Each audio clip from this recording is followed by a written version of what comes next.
고용 쇼크, 최악의 경제 지표, 실업자 100만 명 시대. 우리 경제를 향해 쏟아지는 비관적인 헤드라인에 정부의 입장은 한결같습니다. 정책 실패라기보다 경제 구조의 문제다. 우리는 올바른 정책 기조로 가고 있다. 기로에 선 한국 경제, 과연 제대로 방향키를 쥔 것인가?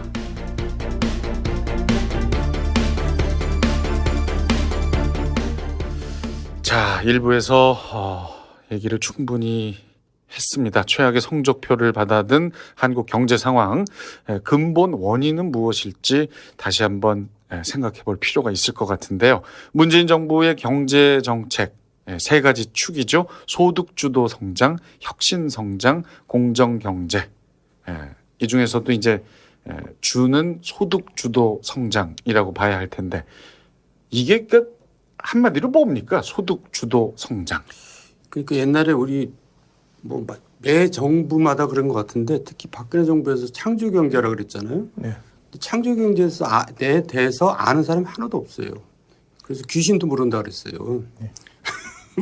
그런 거랑 마찬가지로 근데 소득주도 성장에 대해서는 이제 말은 다 하는데 사실 저도 잘 모르겠어요, 뭔지. 왜냐하면 경제학 공부하면서 소득주도 성장이라는 거는 들어본 적이 없거든요. 근데 이제 근거는 뭐가 있냐면 ILO에서 이제 근로임금 주도 성장이라는 주장을 했었다 그러더라고요. 그걸 이제 받아들인 게 아니냐 이렇게 싶은데, 근데 사실 성장 정책이라기보다는 분배 정책이 맞죠. 근데 이제 또 거꾸로 분배가 또 오히려 악화되고 있으니까 더 문제고, 그러니까 일종의 실험이라고 볼 수 있는 것 같아요. 경제 실험. 근데 지금 문재인 정부는 여태까지 안 해본 거 한번 해보고 싶다. 그래서 이걸 꺼내든 게 아닌가 그렇게 생각되는데.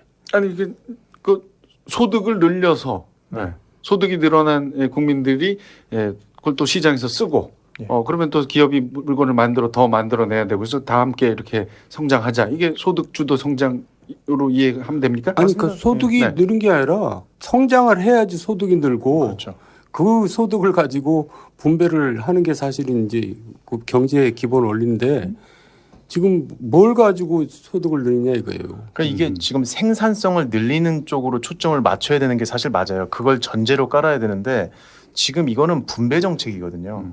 일자리 늘리고 소득 양극화 해소한다. 이게 정책 목표인데 이거의 제목은 이제 소득 주도 성장 정책인 거예요. 그러니까 제목하고 내용하고 지금 여기서부터가 약간 좀 엇갈린다고 보이는 거죠. 그 소득은 어디서 나오냐면 결국 세금에서 나온 거예요.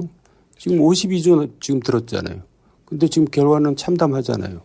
그러니까 좀 이걸 다시 한번 평가를 해볼 필요가 있는 거죠. 소득주도 성장에 대해서 조금 긍정적인 느낌으로 좀 분석해 주실 분은 안 계십니까?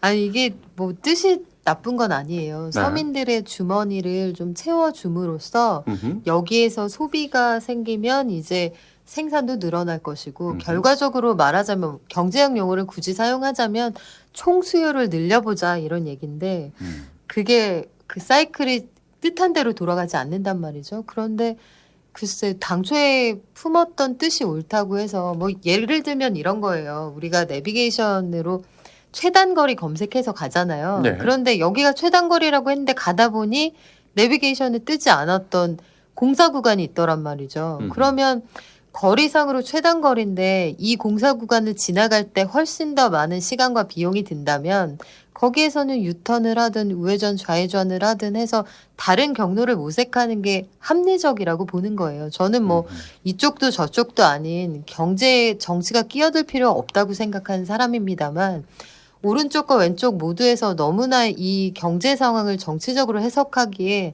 답답해서 드리는 말씀이에요. 그 소득을 늘리자고 하는 정책인데 딱 하나 안 하는 게 있어요. 이게 지금 트럼프 정책 중에 가장 이제 칭찬받고 있는 게 감세거든요. 근데 우리 정부는 지금 감세는커녕 증세를 하고 있습니다. 그러니까 이 내용이 과연 소득 주도 성장하고 같이 갈 수 있냐? 증세 정책과 소득 주도 성장 정책과 이거는 제가 봐서 양립할 수 없다고 저는 보고 있어서 좀 웃깁니다, 사실.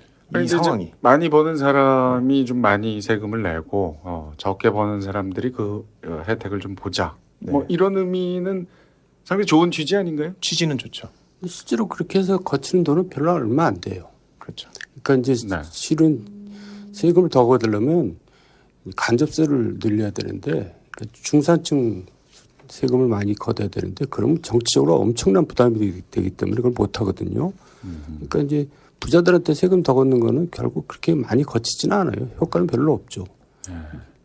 자, 아무튼 저 일부에서도 여러 번 얘기했습니다만 소득주도 성장 정책의 가장 큰 문제는 수혜자이어야 할 취약계층과 소상공인도 결코 만족을 하고 있지 못하다는 느낌. 오히려 좀 심하게 얘기하면 이제 직격탄을 맞고 있다. 뭐 이런 거 아니겠습니까? 사실 현 정권이 눈에 띄게 잘한 건 아직은 효과가 나오긴 이른 시점이라고 좀 생각을 하고요. 네. 근데 이번 이제 고용 지표가 많이 문제가 됐지 않습니까? 음흠. 근데 주 지표로 쓰는 건 사실 실업률과 고용률이거든요. 네. 근데 여기에선 큰 별 이상 징후는 없었고요. 근데 이제 문제가 된 건 고용 지표의 보조적 지표로 쓰이는 신규 고용이 지난 7월 대비 감소폭이 엄청 컸습니다. 음흠. 이제 그걸 가지고 통계청에서는 원래 큰 의미 없는 데이터라고 해서 사용을 안 하기로 했었는데 그걸 이제 발표해 버린 거죠. 그걸 발표하면서 이제 소위 보수 신문이라고 하는 조중동에서 약간 언플이 시작됐고요. 이제 그걸 발단으로 현재까지의 상황이 악화됐다라고 보시면 될 것 같습니다. 자, 이 소득주도 성장. 일단은 지금 뭐 제 느낌에는 그냥 어느 쪽도 만족하지 못하고, 오히려 반발하거나 아니면 그래도 뭔가 다른 게 이어지겠지 하는 막연한 어떤 기대 정도가 현재 상황이 아닌가 싶거든요. 네. 자, 이 와중에 우리 경제의 그 실질적인 투톱 장하성 청와대 정책실장과 김동연 경제부총리 불화설까지 나오고 있습니다. 이 두 사람 얘기가 자주 나오거든요. 이유가 뭡니까? 생각이 너무 다른 거죠. 아, 두 둘이요? 분이. 음흠. 김동연 경제부총리는 제가 예전에 기획재정부 출입할 때부터 오래 뵀던 분인데 그냥 정통적인 관료예요. 뭐 음흠. 이분이 특별히 어떤 색깔이 있다할 것도 없고 네. 말 그대로 직업으로서의 경제 관료이니까 물건값을 올리면 덜 팔릴 수 있다. 그리고 급격하게 임금을 올리면 시장에서 고용이 줄어들 수 있다. 정말 그 경제학 교과서대로 생각을 하시는 분입니다. 반면에 지금 장하성 정책실장이 추진하고 있는 정책이나 아니면 여기에서 사용하고 있는 어떤 논리들은 획기적인 것이에요. 그러니까 기존에 없었던 것이고 새로운 것이고 어찌 보면 기존에 가지고 있었던 통념하고 배치되는 부분들도 상당히 있거든요. 그러니까 두 분의 근본적으로 가지고 있는 생각이 다르신 거고요. 그러니까 감정적인 문제가 아니라 현상을 보는 눈과 사안을 진단하는 가치관이 다른 거예요. 그러다 보니 이 사람이 생각하기에 이거는 초록색이고 이 사람이 생각하기에 노란색인데 초록색을 노란색이라고는 못하는 거죠. 양쪽 다. 네. 그러다 보니 이게 대통령께서 그래서 그 수석보좌관회의에서 원팀으로 하나의 리더십을 강조하셨는데 네. 근본적으로 생각이 다르기 때문에 이건 같은 목소리가 나올 수가 없는 거예요. 단적으로는 지금 통계청장이 교체되는 과정에서 잡음이 있었던 거 저희가 일부에서 전해드렸는데 통계에 문제가 있었다. 표집 과정에 문제가 있었다. 여기에 대한 생각도 완전히 다릅니다. 청와대의 생각은 표집 오류가 있었다는 거고요. 김동연 부총리의 입장은 그렇지 않다. 통계 자체에 문제가 있었던 건 아니고 통계에서 그 모집단을 다시 설정하는 그 과정에 새로 추가된 가구들이 통계에 영향을 주었을 수는 있어도 통계가 잘못된 건 아니다. 잘못 만들어진 통계이기 때문에 통계청장이 책임을 물어야 할 그런 상황은 아니다. 입장이 완전히 다른 거죠. 네. 이 장하성 정책실장은 그러면 소득 주도 성장을 뭐 여전히 아마 꿋꿋하게 지금 우리가 여기서 어떤 평가를 내놓는다 한들 네. 현 정부의 입장은 뚜렷합니다. 이대로 간다. 흔들림 없이 간다. 이런 입장인 거고요. 반면에 김동연 부총리는 김동연 부총리는 이미 사의를 표명했다 이런 얘기가 나돌고 있고 적당한 시점에 책임질 일에 대해 책임지겠다. 이 얘기는 뭐냐면 정말로 대통령께서 언급하시기 전부터 직을 걸고 일을 하고 있다는 얘기예요. 그리고 철학이 도저히 맞지 않으면 물러나겠다. 그런 입장을 밝힌 셈입니다. 사실상. 네. 적당한 시점 그 연말 정도로 다들 예상하고 있는데요. 글쎄요. 그 전이 될 가능성도 있어 그렇습니까? 보이고요. 네. 아 그러면 김동연 부총리는 정치적으로는 그런 건 없죠. 경제 관료들은 사실은 네. 그 예전에 그 우리나라 보수 쪽에 뭐 큰 어른이시죠. 윤중현 전 기획재정부 장관이 어떤 말씀을 하신 적이 있냐면 아마 정두원 의원님 기억하실지 모르겠는데 국회에서 그 이해훈 의원께서 한번 매섭게 아니 당신 전에는 이런 정책을 이게 맞다고 하더니 왜 이게 맞다고 합니까? 이렇게 매섭게 질의를 하신 적이 있어요. 여기에 대해서 윤중현 장관이 뭐라고 답을 하셨냐면 그래서 공무원은 영혼이 없다고 하지 않습니까? 그러니까 직업으로서의 경제 관료는 그 현 정부가 추구하는 바에 맞춰서 정책을 펼 따름이지 개개인이 특별한 정치색을 가지고 있다 저는 그렇게 보진 않습니다. 기획재정부에 제가 근 10년 정도 출입을 했는데요. 그냥 그 상황에 맞춰서 맞는 대안을 찾아오라고 하면 거기에 맞는 솔루션을 제공한다 뿐이지 뭐 개개인의 정치색에 따라서 정책을 좌우하거나 아니면 선택한다 그거는 좀 다소 과한 해석이 아닐까 싶어요. 네. 그런데 어찌됐든 지금 현실 경제가 이제 문제점이 나타나고 있으니까 김동연 부총리는 이제 양심상 거기에 대해서 이제 발언을 하는 거죠. 그것도 조심스럽게. 그러니까 저는 그게 이제 전형적인 아니 되옵니다의 표현이라고 봐요. 그럼 대통령께서 그 얘기를 들으셔야지. 그냥 내가 옳다, 그냥 가자. 그러니까 사실 장하성과 김동연의 갈등이 아니라 대통령과 그 김동연의 지금 서로 생각이 다른 겁니다. 네. 현 정부 정책에 조금 반하는 의견을 가지신 분들은 김동연 부총리의 이 현재 입장 표명에 대해서 상당히 좋은 반응을 보이고 있긴 하더라고요. 네. 공무원이 그 정도 말하는 거 이거 굉장히 쉽지 않다. 굉장한 용기고요. 네. 참 글쎄요. 그러니까 건전한 토론 그리고 브레인스토밍이 나쁘다고는 생각 안 해요. 다양한 의견과 다양한 대안 제시가 건강한 사회의 반증일 수 있는데 그거는 경기가 좋을 때 상황이 괜찮을 때는 우리 좀 더 건설적인 이거 굿투 그레이트 할 수 있는 뭐 새로운 걸 생각해 보자. 이건 되게 건설적인 방향인데요. 상황이 안 좋잖아요. 뭐라도 빨리 소화기를 갖다 불을 막 끄려고 하고 있는 상황인데 중구난방으로 목소리가 나오면 안 된다. 대통령의 생각은 일단 그거예요. 거기 동의하는데요. 그렇다면 어느 쪽이 진짜 이 불을 끌 수 있는 진짜 처방이냐 여기에 대해서는 입장이 많이 다른 것 같습니다. 네. 제가 또 예측 하나 해볼까요? 어? 그러니까 경제가 계속 어려워질 거거든요. 네. 그럼 둘을 다 자를 겁니다. 대통령. 아 그래요. 네. 장하성 실장, 김동연 부총리 모두. 네, 연말쯤이 될 것 같은데요, 제 생각은. 그리고 이제 그래요. 왜 내년도는 이제 선거 국면으로 들어가니까 그냥 밀어붙이기는 좀 힘들거든요. 다들 그 둘 중에 하나는 있지 않겠느냐 이렇게 예상들 그리고 하는. 같이 치죠. 아 그렇게 보시는 거예요? 네. 시간차는 있겠지만 아 역시 그 근데 만약에 이제 상황이 그렇게까지 되면 네.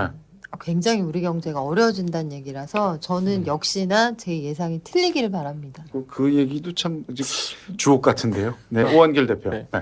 김동연 부총리와 장하성 청와대 정책실장이 음흠. 이제 갈등이 자꾸 부각되는 이유는 제가 봤을 땐 정부도 현재 문제점은 아는 것 같아요. 음흠. 두 분 다 자각을 하셨어요. 네. 근데 김동연 부총리는 조금 더 빨리 부양책을 찾자. 다른 방향으로. 라고 말씀을 현실적으로 하시는 것 같고 장하성 정책실장은 조금 더 이제 고집을 부리고 계시다라고 판단을 했거든요. 그 배경은 뭐냐면 현재 이제 건설 산업의 투자가 상당히 불안해졌습니다. 음흠. 그러면서 그 악성 시그널이 단순한 고용이나 세금이 아니라 경제 전반적으로 치명타가 되고 있어요. 그렇다 보니까 지금 SOC 긴급 투자를 7조 원 이상 했고요. 1년 반밖에 지나지 않았는데 그리고 부동산 건설 관련 예산을 2조 이상 급조해서 편성했습니다. 현재 요번에 그 배경을 보면 SOC. 네네 SOC 간접 자본을 그렇게 편성을 했습니다. 그 배경을 보면 이분들이 현재 경제 상황이 안 좋다라고 판단을 하고 있다고 볼 수 있을 것 같아요. 저는. 하지만 이게 시점의 차이다. 네.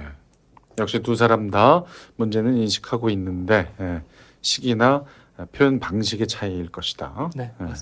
그리고 저는 이 두 분 뭐 당연히 처음 출발점은 같은데 지금 약간 다른 길로 가고 계신 것 같아서 좀 걱정이 되고요. 나중에 두 분이 다 경질이 되시면은 좀 되게 저는 아픔으로 남을 것 같아요. 왜냐하면 장하석 정책실장은 제가 책도 몇 권 읽었고 좀 팬의 한 사람이었는데 네. 이분이 실제로 이렇게 이제 정책을 이제 집행하시는 그 정부 관료가 되다 보니 뭔가 지금 좀 안타까운 지금 상황이 되는 것 같고요. 저는 아까 제가 잠깐 말씀드렸지만 이게 정부가 지금 현재 부자 증세, 뭐 서민 감세 이렇게 하는 게 아니거든요. 지금 보면 전체적으로 증세를 하고 있어요.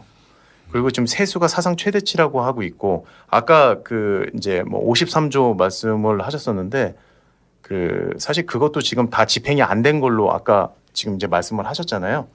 저는 지금 세수를 늘리는 것보다 더 중요한 거는 이게 과연 세율이 적정한가 이거를 좀 면밀히 봐야 된다고 생각하는데 이게 이제 뭐 제가 뭐 이론을 말씀드리기 좀 뭐하지만 매포곡선이라고 있거든요. 이게 뭐냐면 조세 수입하고 세율하고의 관계예요.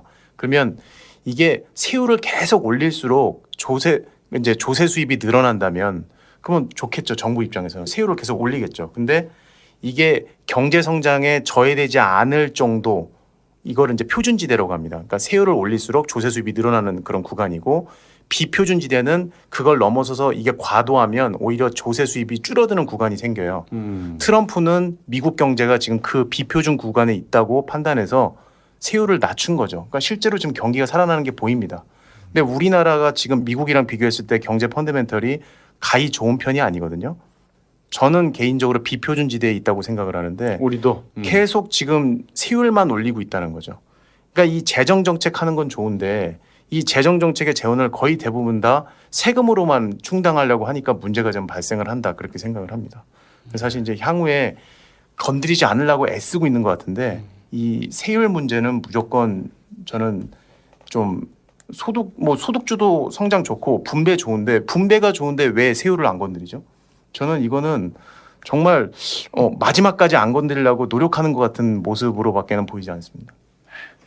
자, 저희가 뭐 사실 오늘 저 1, 2부를 나눈 게 무색할 정도로 지금에 이르기까지 현 정부의 경제 정책과 관련된 현상 그리고 문제점들 위주로 이야기를 했습니다. 자, 이제 마무리하기 전에 참 어려운 얘기가 되겠습니다만은 우리 참여하신 네 분이 생각하는 이 현재 어려움을 해결해 나갈 수 있는 대안은 무엇인지 앞으로 정책이 어떤 방향으로 흘러나갔으면 좋을지를 여쭤보고 마무리할까 합니다.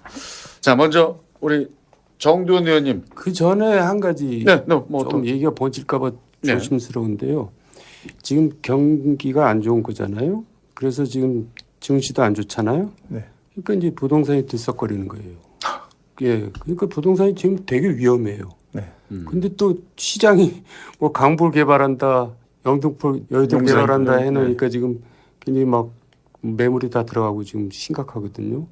근데 참 그게 저 아이러니인 게 노무현 정부 때 부동산이 엄청 올랐어요. 어마어마하게. 예, 그러니까 이제 소위 좌파 정부 때 이제 부동산이 오르는데 또 그 지금 망령이 지금 되살아나는 것 같아가지고, 그러니까 지금 경기가 안 좋은 효과가 지금 부동산으로 옮고 가고 있다는 것을 저는 이제 심각해 보고 있습니다. 정 의원님은 우파는 아니시죠?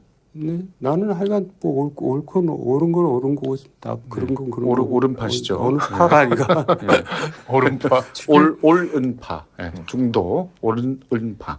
자, 그 뭐 부동산 지금 올라가고 있는 것도 좀 걱정을 해주셨고. 그 정 의원님 말씀하신 것처럼 일본이 그랬던 적이 있어요. 이제 부동산 버블이 왔었을 때인데 이제 공공자금이 마비가 돼 버립니다. 부동산 버블이 왔었을 때 일본이 1980년대에 공공자금이 이제 마비가 되는 시점이 있었고요. 그 인위적인 소득 창출을 위해서 대대적인 정책을 펴는데 그게 SOC밖에 할 수 없었던 시기가 있었어요. 그러면서 이제 소비 심리는 위축되고 그 개인 자본은 장롱으로 들어갑니다. 그러니까 전부가 다 그냥 뭔가 멈춰버린 것 같은 느낌인 거죠. 그러면 기업들로 유동성 공급이 안 되면 이게 기업이 살아날 수 있는 방안이 없지 않습니까? 그리고 투자를 할 수 있는 방안이 없다 보니까 그것을 우려해서 일본의 어떤 20년 전을 알고 있으니 조금의 실수는 덜 하겠다라는 이유로 은산분리까지 지금 카드를 꺼낸 게 아닌가 저는 그런 생각을 좀 갖고 있거든요. 그 은산분리를 하게 되면 이제 많은 분들이 은산분리가 뭐냐고 물어보는데 은행의 지분을 4% 이상 원래는 가질 수가 없어요. 그리고 이제 그 경영에 참여 안 한다는 조건을 제시했을 땐 10%까지 지분을 확보할 수 있습니다. 그리고 은행이 망하더라도 국가에서는 책임을 지지 않아요. 근데 이제 은산분리를 통해서 기업들이 은행에 지분을 갖게 되면 금리라든지 그런 걸 이제 기업들 마음대로 조정을 할 수가 있어요. 대출을 할 때. 이제 그런 부분들로 하여금 그 은산분리를 완화할 텐데 그러면 예금자 보호가 되냐? 아니 그건 너네가 이제 선택을 통해서 조금 더 수익이 날 수 있는 곳에 베팅을 해라. 저금을 해라. 뭐 이런 식이 돼버리는 거죠. 그러니까 기업에 대한 어떤 유동성 자금을 확보하기 위해서 은산분리를 하는 것 같고 예. 예, 초기 소득주도 성장에 대한 소비가 나오질 않으니 이런 무리한 카드까지 꺼냈다라고 생각을 하고 있습니다. 그러니까 오 대표 얘기가 맞는 게 지금 은산분리 문제는 지금 여당이 정말 싫어하는 정책이거든요. 근데 대통령이 이거를 과감하게 꺼냈다는 거는 굉장히 급했다는 얘기예요. 뭐 여러 가지로 지금 저 문제들은 인식하고 있는 상황입니다. 자, 오늘 함께 해주신 네 분의 앞으로의 방향에 대한 제안을 한번 듣고 싶습니다. 먼저 정두원 의원님. 그러니까 우리나라는 너무나 관료를 배관시해요. 특히 뭐 이제 진보 진영 정부가 들었으면 저것들 때문에 일이 다 안 된다 이렇게 생각하는데 그런 면도 어느 정도 있죠. 관료들이 보수적이죠. 근데 일은 관료들이 하는 거거든요. 그리고 관료들이 균형 감각이 있게 많이 돼 있어요. 왜냐하면 많이 아는 일들을 해봤기 때문에 이렇게 하면 이런 효과가 나고 저렇게 하면 저런 효과가 난다는 걸 알거든요. 그래서 이제 어쨌든 관료를 잘 이렇게 관리하면서 일을 시켜가면서 끌고 가야 되는데 그 배관시하면서 일을 하니까 청와대 스태프들이 일을 주도해요. 그러니까 굉장히 따로 딱 겉도는 거죠. 관료 조직이. 그러니까 지금 장관들이 안 보이잖아요, 별로. 지금 경제부총리만 할 수 없이 보이지. 나머지 장관들이 보입니까? 뭐 다 그리고 심지어는 당청 관계란 말까지 써요, 요새는. 당정 관계란 말을 안 쓰고 정부는 사라져 버린 거예요. 정부는 그냥 그 장관들이 바지 사장 비슷하게 돼 버렸어요. 그래서 그러지 말고 대통령이 진짜 능력 있고 힘을 실어주면서 장관들한테 그런 사람을 임명해서 힘을 실어주면서 일을 시켜가면서 그리고 관료들 부추겨가면서 일을 해야지. 저것들은 좀 항상 일을 안 되게 만드는 집단이다 이렇게 생각하면 나라를 어떻게 운영을 해요? 그건 잘못된 것 같아요. 네. 정 의원님 보시기에 이제 축구도 사실 저 공격수 하나가 해결할 수 있는 게 아니지 않습니까? 맞습니다. 이번 저 아시안 게임에서 황의조 선수가 현재 오늘 우리 방송하는 이 시점까지 8골 기록한 데는 뭐 황의조 혼자서 해낸 게 아니잖아요. 그렇죠. 수많은 손흥민, 황인범 이런 선수들이 패스 넣어주고 또 조현우가 잘 막아주고 그렇죠. 좀 믿어달라 다른 선수들도. 자, 오늘 저 첫 참여하셔서 아주 맹활약해 주셨습니다. 박연미 경제평론가. 저는 경제 정책은 먹고 사는 문제 그리고 서민들이 먹고 사는데 문제가 없는 정책 여기 이외의 전선도 확장할 필요는 없다고 생각해요. 너무나 안타까운 게 역대 어떤 대통령보다 사랑받는 대통령으로 취임을 하신 문재인 대통령께서 이제 여전히 그 절대적인 수준의 지지율은 높습니다. 절대 낮다고 볼 수 없는데요. 이게 추세적으로 하락하고 있는 이런 과정이 왜 연출되고 있는가 여기에 대한 성찰은 현 정부에서 다 같이 할 필요가 있을 것 같고 경제정책은 사실 흑묘 백묘가 답이 아닐까 싶어요. 까만 고양이면 어떻고 하얀 고양이면 어떻습니까? 국민들이 먹고 사는 문제가 해결되고 등 따스고 배불러야 돼요. 일단 거기에서부터 어긋나면 이거는 뭐 어떤 철학으로도 국민들이 허락하지 않거든요. 그런데 혹여 우리가 너무 고양이 색깔에 관심을 두고 있는 건 아닌가. 까만 고양이라서 쥐를 잘 잡아도 안 돼. 이런 식의 논리가 지금 너무 팽배해 있는 것 아닌가. 여기에 대한 고민은 해볼 시점이 된 것 같습니다. 네, 상당히 의미 있는 이야기입니다. 네, 뭐 구체적인 그 안을 제시한 건 아니십니다만은 구체적인 안도 하나 낼까요? 그 하나 좀 네. 저는 기대하면서 한번 던져봤는데. 제가 여름에 네. 속초를 갔다 왔는데요. 네. 우리나라는 우버나 그랩 같은 서비스가 다 불법이잖아요. 그런 네. 방식의 서비스가 불가능해서 강릉역에서 내려서 속초에 왔다 갔다 하는 데에만 필요해서 렌트카를 빌렸어요. 이틀에 15만 원인데 그렇게 안 하고 만약에 우리나라에도 우버나 그랩과 같은 서비스가 있었더라면 편도에 그거보다는 각각 편도 가격을 총합해도 그거보단 저렴했을 거고 그 차를 구태여 이틀 동안 숙소에 세워놓을 필요가 없잖아요. 그렇죠. 그러니까 이런 거 생각하면 사실 새로운 산업, 뭐 혁신성장이라는 게 저는 무슨 뜻인지 잘 모르겠는데 제가 생각하는 혁신성장은 돈을 쓰고 싶게 만드는 제품이나 서비스를 만들어내는 것이거든요. 근데 기존 산업의 어떤 거대한 반대, 기득권 아니면 구태에 빠져 있는 의식 이런 것들에 막혀서 안 되고 있는 게 되게 많아요. 해외에서 잘하고 있는 것조차도 그러니까 이미 검증이 끝난 것도 우리는 안 된단 말이에요. 그러니까 이런 것들을 생각하면 기존 산업이 무너뜨리고 하는 게 아니라 거기 종사하셨던 분들이 대체될 수 있을 텐데 이것으로 이쪽으로 옮겨가실 수 있을 텐데 우린 일단 대부분 안 되고 되는 게 몇 개 안 되잖아요. 그러니까 그런 방식을 바꿔야 혁신적인 성장이 가능하지 이게 말로 백날 한다고 될까? 전 잘 모르겠네요. 우버라는 게 이제 그 개인들이 차량 공유 서비스죠. 예. 말하자면 그러니까 개인이 택시 영업과 비슷하게 하는 거죠. 그렇죠. 방금 말씀하셨던 그랩도 거는 마찬가지고요. 우버가 들어올 경우 택시 다 쫓겨났어요. 우리는 우리는 불법입니다. 불법이죠. 네, 네. 있었다가 서비스가 잠깐 있었다가 사라졌습니다. 그 번호판 노란색이 네. 있으면 그거는 우버라고 보시면 돼요. 그 유사한 서비스가 뭐 후에 뭐 플러스 등등해서 많이 등장을 했었는데 다 지금 거의 뭐 없어진 상태죠. 그쪽 산업이. 네.